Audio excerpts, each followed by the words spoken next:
Tuberculosis is a disease that mostly affects lung. Mankind has been fighting with the symptoms of this disease for thousands of years. The disease is as old as a human history. Sweating, coughing, weight loss, night fevers. Mankind has been trying to fix those symptoms without any success. And by 1800, in England, 1 in every 4 deaths were caused by tuberculosis. And only after, in 1882, Dr. Robert Koch made a discovery that the fundamental reason for tuberculosis was a bacterial infection. Only after then, mankind had taken control over this disease. Symptoms are not the answer. Without knowing the fundamental reason of a subject, if we just know the symptoms, the knowledge about the subject might be just an empty illusion. In fact, our education system is a one big factory producing the ocean of symptoms. Our children are drowned in symptoms, characteristics, traits, attributes. You name it. This system tests and rewards students based on how good they have memorized the symptoms of the subject. Understanding the fundamental reason of the subject is not necessary in this system. Across the globe, all the education systems are based on this same foundation. The foundation I call a symptom-based education system. We're letting our children getting drowned in the ocean of symptoms. When I was in school, I struggled through the education system. I could not even pass the college entrance exam. Like many of you, I hope, I have a terrible memory. My memory sucks. I cannot memorize things. I cannot memorize symptoms. And I felt bad because I felt I was cheating the education system. Because whenever I prepare for the exam, I would memorize the symptoms. And only to see myself forgetting everything I just memorized, disappearing the day after the examination. I felt wrong. That's why I have come up with my own method of thinking. Fundamental reasoning. Fundamental reasoning is about finding out a single fundamental reason of the things, subjects, and knowledge, and beings, without getting drowned in the ocean of symptoms. Because just like tuberculosis, for thousands of years, the symptoms did not lead the mankind to the fundamental reason of the disease. And I'm astonished because recently I have made a study on the mission statements of Fortune 500 companies. And when we look at a table, we point at the table and we say, that's table. But just imagine, half of the people in this hall are pointing at that table, same table, and saying, that's chair. Exactly that's what's going on in the mission statements of the Fortune 500 companies. 250 companies' mission statements, the definition of the mission statement contradicts with the other half. So can we assume that half of the top 500 companies, they don't know the definition of what mission statements are? That's wrong.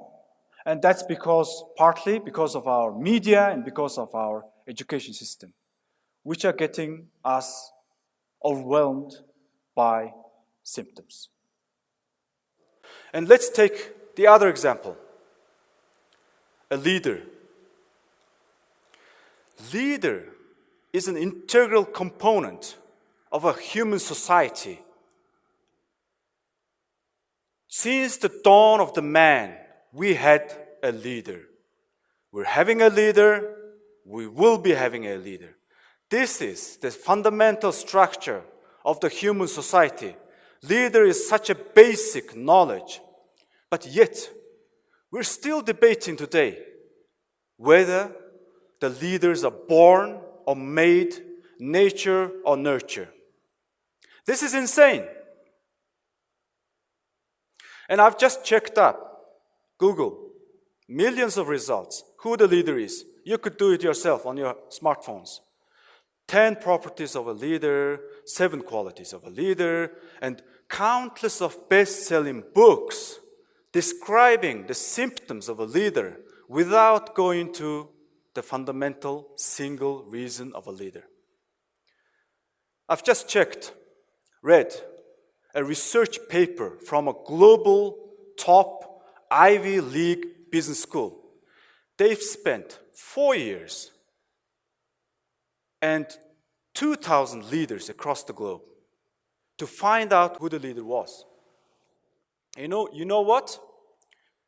They came up with 10 different properties. Sense of humor, you know it.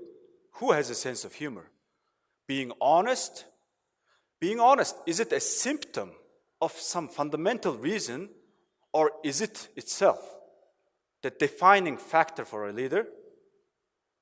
Creative. Who becomes creative? Be confident. Who's confident? Are you born with the confidence?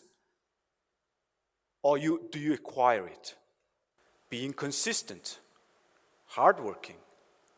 How can you be consistent? And a decision maker. So all these are elusive symptoms that are hard to define. And these mean different definitions to anyone's perspective, from your own perspective. Let's take the last definition of a leader they came up with.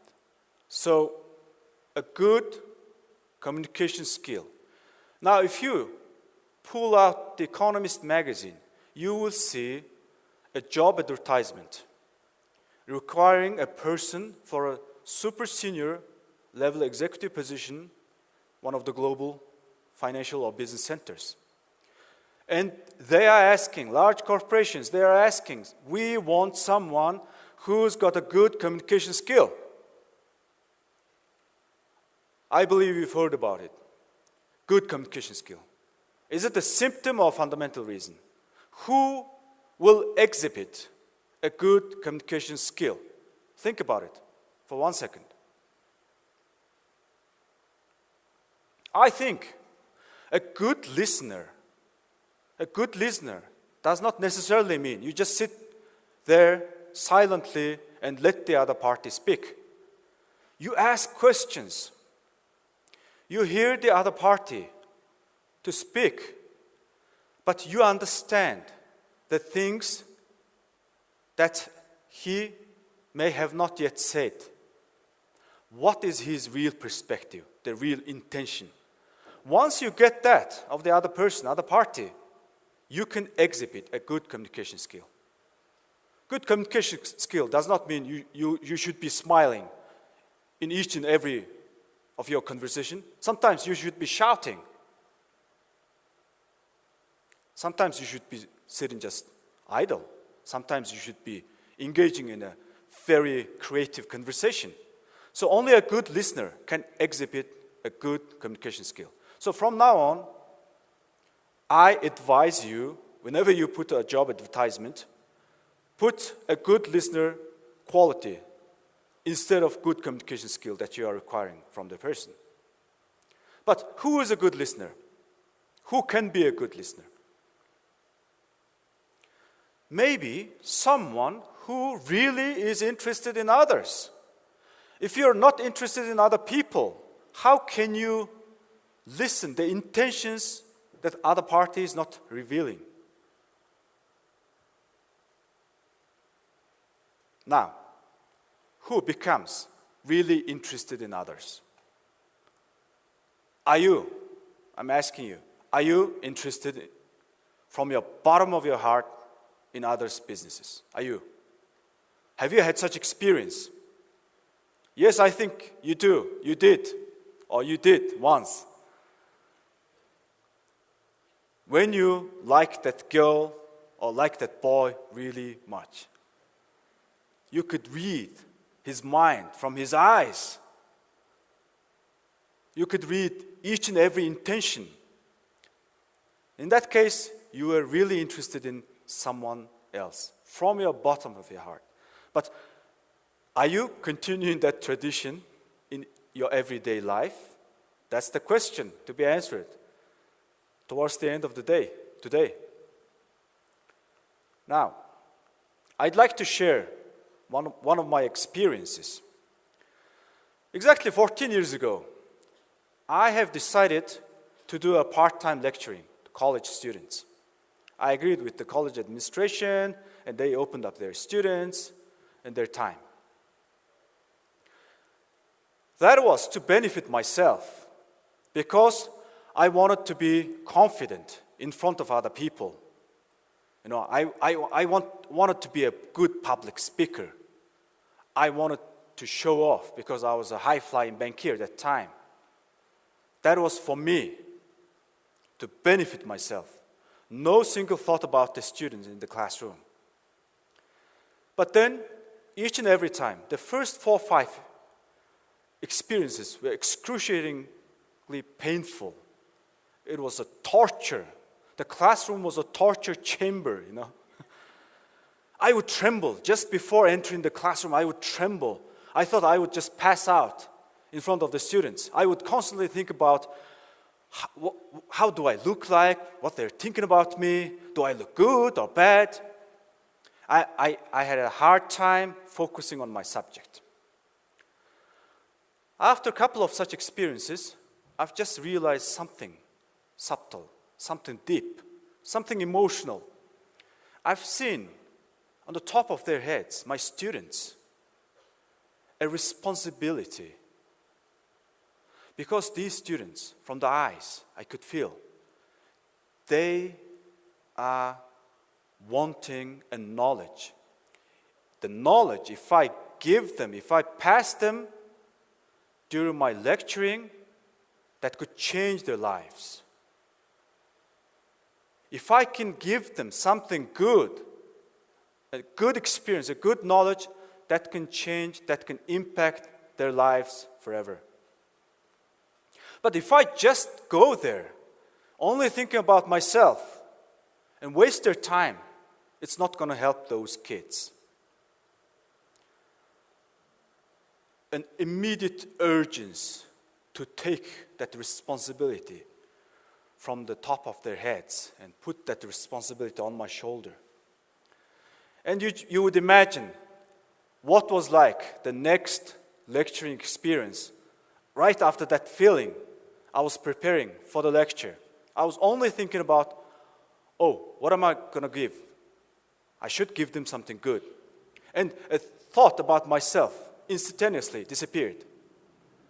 And the next experience, I ceased to have that trembling, that anxiety, that nervousness, just gone.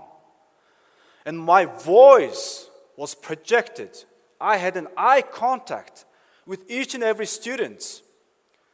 I was so confident. I exhibited the confidence. I would move freely and used hand gestures intelligently to connect what I am trying to give to those students. And if you've recognized, these are the symptoms of a typical public speaking class. Use hand gestures intelligently, project your voice, make an eye contact, exhibit confidence, move freely. But suddenly, when I got that responsibility, without attending any public speaking course, those symptoms grew organically from the fundamental reason why I'm going to that classroom.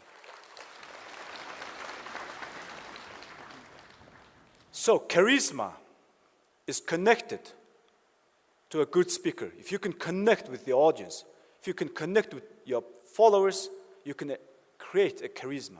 And a good speaker requires a vision. A vision of what? A vision of what? A vision into the future, as most people wrongly assumes when we talk about vision. So, what's the fundamental reason of a leader? In my opinion, it's responsibility, a vision of responsibility towards your followers, the other people. And this responsibility comes voluntarily.